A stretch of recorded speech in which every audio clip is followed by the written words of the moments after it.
All right, thanks for coming, everyone. We'll get started here. My name is Jason Horner. I'm the president of Aaron Carlson Corporation. We're a local millwork company here in Minneapolis. We've been here since 1891. We were fortunate enough to do a lot of the woodwork that's in this building we're in right here. All the capital, the benches and podiums and stuff like that. It was all woodwork that we completed in the last few years.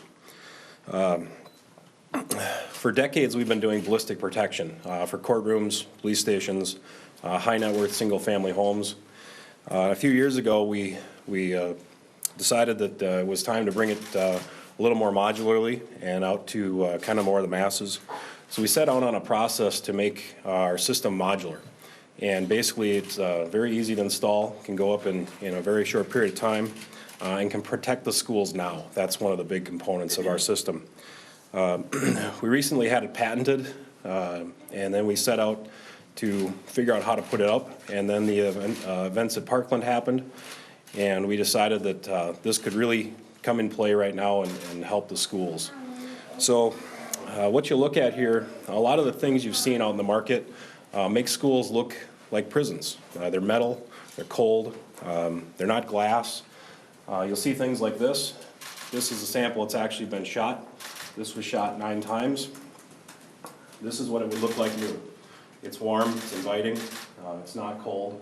The average person actually won't even know that it's anything special.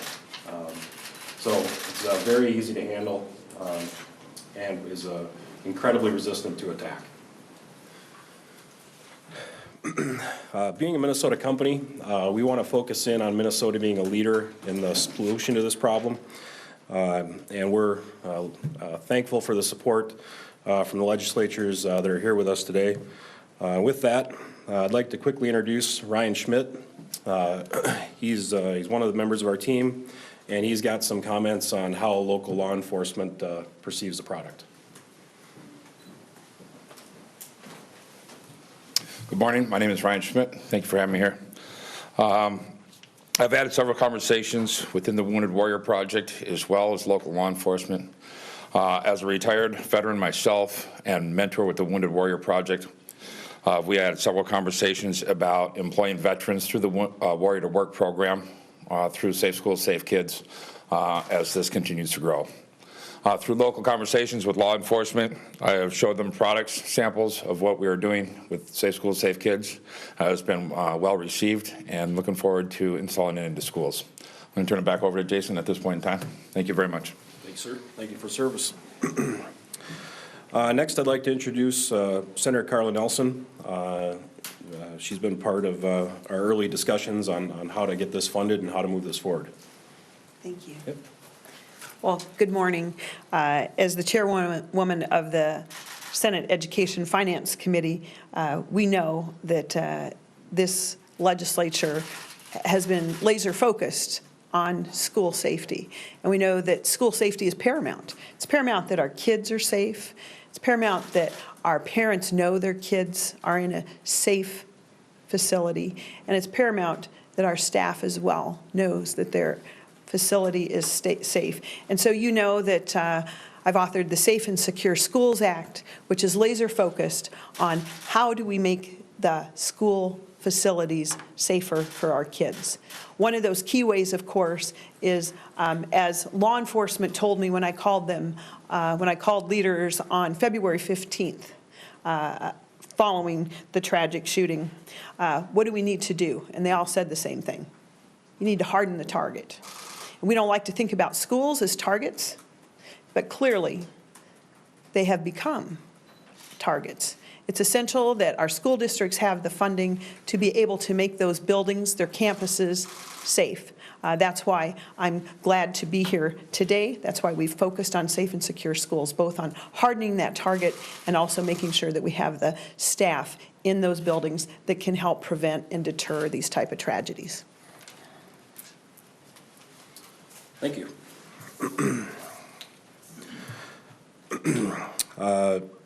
Next, I'd like to introduce Representative Jen Loon. She's also been critical in helping us get some funding set up for this. She's not here. She's still not here. Perfect. Okay. So in her place, then, we're actually going to show you a quick video of how the system works. Are we up and live there? This is very quick, so if you have any questions as we go through, I can pause it.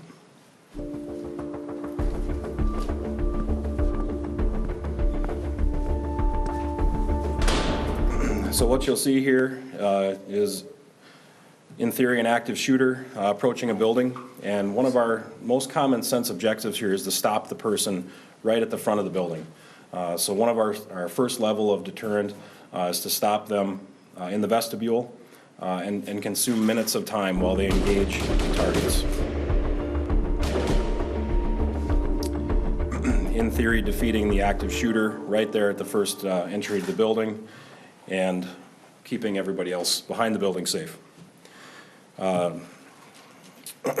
Next, we'll go to Senator Eric Pratt. He's on the E12 Policy Committee. Thanks, Jason. As you said, my name is Eric Pratt. I represent Scott County, and it's a pleasure to be here today. I've spent 12 years on a local school board, and I know how hard our local districts are working to make their schools safe. And I think that's why it's so important and so exciting to see products like this, the innovation, that's coming out of our Minnesota companies, and especially with Jason's focus on making sure that we do get this type of product in our schools, the research they've done. It's these types of ideas that will really help us make our schools safer. And I know our local school districts have been making progress over the years, but it's one of those things where you're never done continuing to modify and revise as technology changes, as we see new incidents happen. We're always seem to be in a reactive mode, but very proud to be here and helping to promote ideas that are more proactive than reactive. So thank you. Next, Representative Sarah Anderson. Hi. When I look at this product, when it was first showed to me, I immediately thought of my son in his elementary school and the sense of peace and knowing that he would be protected by something that he would not know what it was, or that it was something that was meant to protect him. And I think that all parents think about that when they release their child. They're releasing them to people to take care of them during those hours at school. And I just appreciate that, again, Minnesota is a place of innovation, and here we're coming forward with a piece of innovation that can protect our kids and also be used in other formats as well. And I want to say thank you to Jason and his company, that they are forward-thinking and looking out for the state of Minnesota and kids everywhere. So just appreciate that. Thank you. Next, Representative Dean Erdahl. So that's why he's upstairs. Okay. We're in the house. Bonding at the end of the year. Then lastly, Tony Albright. Well, good morning, Representative Tony Albright. Oftentimes you think about technology and how technology has been used in schools, and oftentimes you think about it from a learning perspective. You think about it in terms of laptops, you think about it the whiteboards and whatnot. But really what this company has brought forward is a technology that keeps our kids safe. And I can't think of a better opportunity to use technology for the benefit of the little ones, not so little, up to senior high, who go off to school to be taught and to learn. But this is a way for technology to be used, and I congratulate the company bringing forward this. It's a homegrown institution, it's a homegrown organization that is striking out on a very visionary platform that can bring safety to our schools through technology. So thank you very much. So with that, are there any questions or any other comments legislators would like to make? How much would this cost to install, and for instance, what you showed in the video? Give us an example. So it's on a commercial level, the retail price is approximately $200,000. We are working with the schools to offer discounts to the schools to try to get these installed soon, so we can have safe schools by the time the kids come back in the fall. But it depends a lot. There's a lot of different factors that go into a vestibule. Locking systems are one that can be very expensive. The amount of access the schools are looking to get from those doors. But it's a relatively affordable system when used in comparison to having active law enforcement at every school, and even the conversation of SWAT teams at schools has gone on. Those are much more expensive and recurring costs, where this is a one-time cost. And what all types of bullets would this stop? Would this stop the so-called assault rifle bullets? Yes, so our standard product offering is a level 5 UL listed product, and it will stop 5.56 rounds, it will stop 223 rounds, both of which are the predominant AR 15 rounds. You can show, Jason, show them the rounds are on there. You can see the actual, the types of rounds. So you can actually see actual fragments of lead in this. You can see the actual impacts of the bullets. When you feel this side, the glass is obviously rough and raw. When you feel this side, it's actually perfectly smooth. There isn't a single crack there. The reason that this one is black and that one is wood is when we did shoot this one, we shot all components of it. We shot the glass, we shot the stiles and rails, and obviously the bullets just blew the wood off of the sample. So we put it back together so it was presentable. This is what it would look like in a finished product. Again, warm and inviting, could be any species to match any decor at any school. Is this installed in any schools now?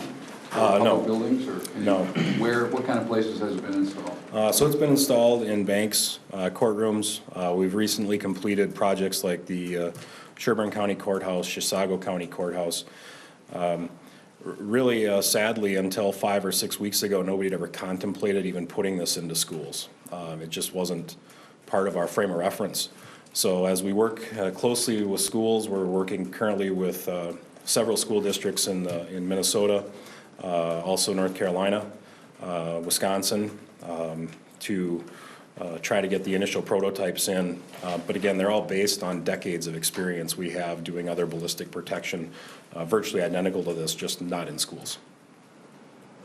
This is just for vestibules, or is this for all windows in a school building? So that would depend a little bit on the school's worry level, I guess. Really what we've adapted for the initial rollout is 3 levels. One, we want to stop the person at the front door. Most of the statistics we've seen say that the shooter walks right through the front door. We want to stop them right there.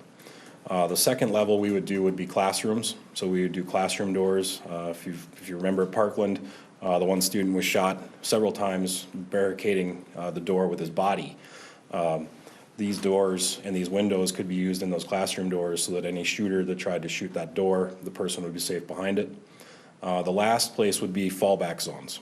These could be libraries, cafeterias, auditoriums, where we would custom build the different components to make safe areas, safe rooms, that kind of thing for students to flee to, teachers to get the kids into. So that's in the case if the shooter makes it through the entryway, then there's a plan for safe places for people to go.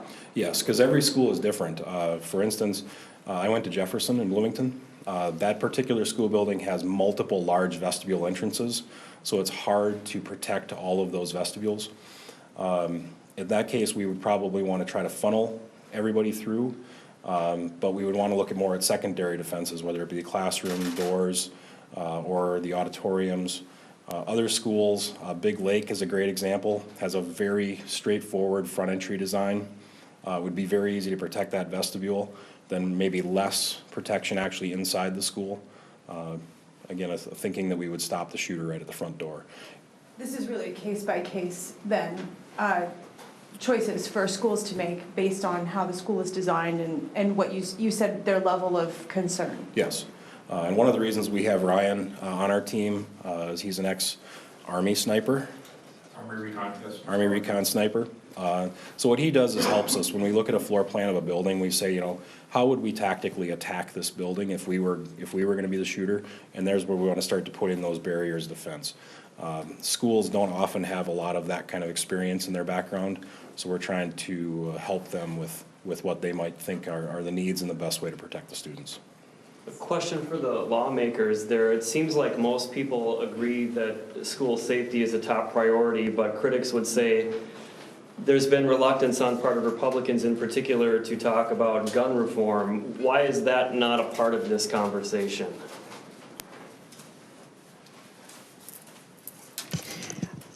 We are focused on something right now that can pass, and we're also focused on something that's actually going to help keep kids safe. We're education leaders here, and our jurisdiction is over the education budget, and we are laser focused on making sure that we have dollars that go to our schools and that safe school aid to make sure that the buildings, the facilities are safe. And also we have the people funds as well. But that has been our focus. And I'll just add that as it's been very clear here, every school building is incredibly different, what its needs are and how it can best keep its kids safe. And that's why the proposal that is working its way hopefully to the finish line here in the next few days, it actually gives that flexibility to our schools so they can do what type of safety measures they need to keep kids safe. And also there's included in there some funding for audits so school buildings can actually have a professional audit to look at their building and see what are the gaps, what are the holes, and how can we make kids safer. So I'm laser focused on something that's going to keep kids safe as soon as possible. Well, while you're there, Senator, Yes. would your bill allow schools to pay for something like this?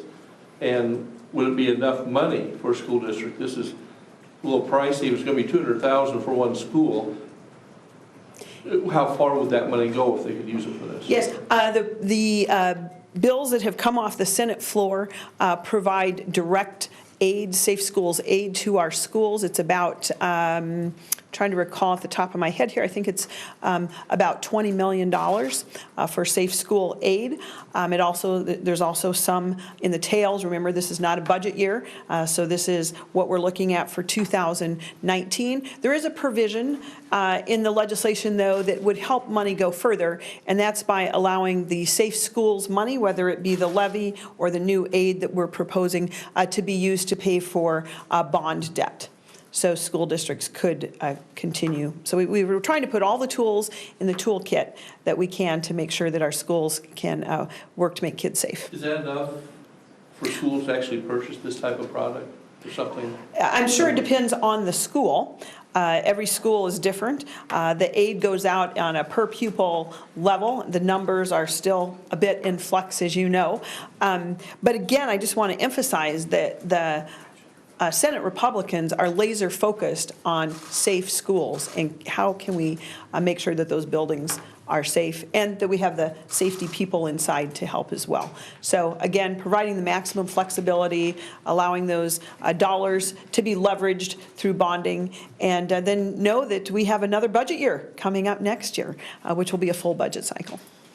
Question for Mr. Horner. You said earlier that this was not intended necessarily for schools. Do you give us a little bit of a history of the company and what it sounds like you've generally secured buildings that were known as targets more than schools. Take us through that a little bit, please. Yeah, so the company I own is called Aaron Carlson Corporation. We're a high-end architectural millwork company that's based in Northeast Minneapolis. We've been there since 1895. The types of buildings that we've previously secured are oftentimes judges' chambers, judges' desks, front desks at city-type buildings, Federal Reserve banks, those kind of things, where it needs to be safe, but it also needs to be beautiful. So it tailored its way very clearly into the idea that we shouldn't have schools feel like prisons.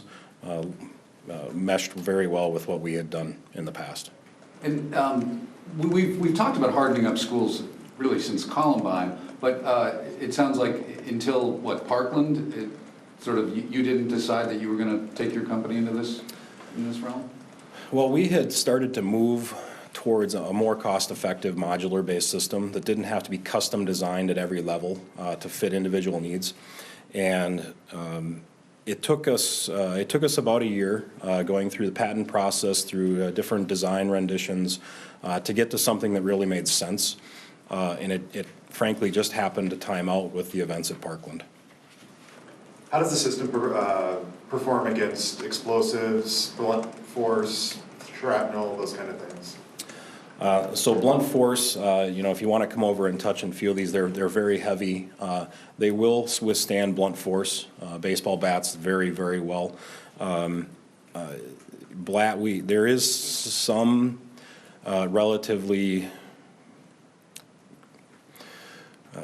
shallow data on blast resistance. The only real data we have is what we know we've done in the past, and we know how physically heavy the objects are. My personal belief is that if one of these systems was in place and somebody decided to bomb it, the likelihood that the door literally comes out of the opening and stays intact to some degree somewhere else in the building, I think is very high. I think the walls and the structure will fail before a lot of this will fail. But there's no conclusive data. There's been no testing that I'm aware of. So, one option when we started to talk about the money aspects of this, we realized that funding would be an issue right away as soon as we started into this. We actually set up a deal with a financing company that approved all Minnesota schools, or pre-approved all Minnesota schools, so that they could actually do this and then pay for it either out of operating budget or future funding from future bills. So we did take care of that problem for schools that wanted to move forward that may not have the money or may not be allocated the money. You're saying they can pay over time or by bonding? Yes. 10 more, otherwise? Does anybody have a comment on the significance of the fact that we have to consider bulletproof glass to protect our kids in schools? Comment on that? Well, I think it's a sad comment, quite honestly, that we're doing this, but we've got to live in the reality of today. It's not just, it could be, we've lived in a different world since 9/11, and I think you see it all throughout society. That it's not like, it's just not like it was 30 years ago. But what I appreciate about products like this, and I think Jason touched on it, is that we want our schools to be inviting, and we want our staff and students to feel safe. That's how they're going to learn. And that's what this type of product will the climate that it will create. We're not, I don't know that we're here talking about how violent the culture has become necessarily, but how do we keep our kids as safe as we can with the situations we're presented today. Another school shooting today, this one in Santa Fe, Texas, with fatalities. Anybody want to comment on that? I mean, I know this is related to that in some degree, but sufficiency, given the scope of this issue, is this enough? It's tragic and it's heartbreaking when we hear those type of things. I just heard that as I came in today. And our hearts and our prayers and our thoughts go out to the families and the communities and all those involved. But to the questions, the last couple questions, we do have to understand the world in which we live. And as I said, when I called law enforcement leaders across the state on February 15th, they all were in unison in their voice that we need to treat this just like we started hardening the target after 9/11. We made those cockpit doors bulletproof. And it's sad that we live in a society where we need to do this. But we must make sure that we have done everything possible to make sure that our school buildings are safe. I'm glad to see things like this that are already in process. And we hope that there are many opportunities for our schools to find those avenues that are best at helping keep kids safe. And so we're not going to tackle every problem in this world, but our job is to make sure that these school buildings, these are buildings that our kids go to, these are our government buildings. It is our job to make sure that we give local school boards the tools that they need to best make these buildings as safe as possible for our kids. Okay, thank you, everybody, for coming in. If you have any other questions, Jason will be available afterwards. Feel free to take a look at the windows as well, but appreciate you coming this morning. Thank you. See you back in the bridge. I gotta run because I gotta do today.